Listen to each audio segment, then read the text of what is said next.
En stolhøjt månestemme dunder vel ved stien.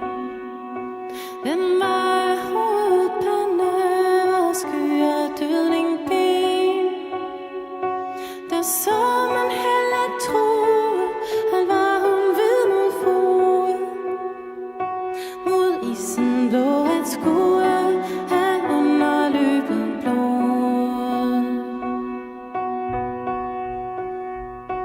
Et dødningben, det